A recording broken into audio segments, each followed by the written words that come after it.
চাঁদনি, তুমি তো জানো আমার আরেকটি বউ আছে। 7 বছর হয় বিয়ে করেছি।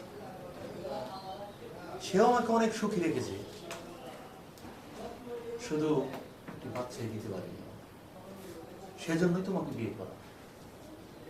আমার বাবার খুব ইচ্ছে তার নাতি নাতনি হবে, তাদেরকে নিয়ে খেলাধুলা করবে, আনন্দ করতে করবে।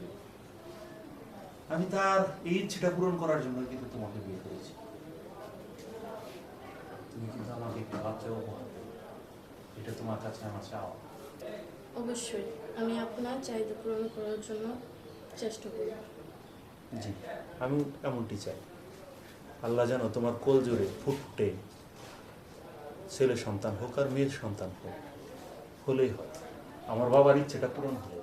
আমার বড় বউটা অনেক ভালো মনের মানুষ, তুমি কিন্তু তাকে মানিয়ে নিবে। আচ্ছা ঠিক আছে।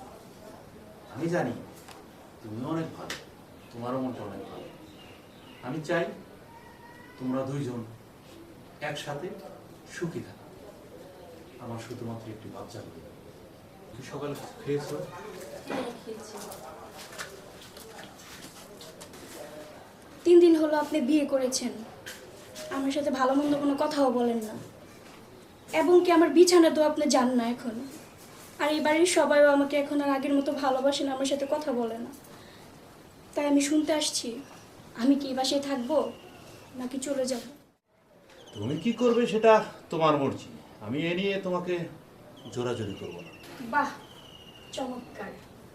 আমি এই কথাটা শোনার জন্যই আসছি।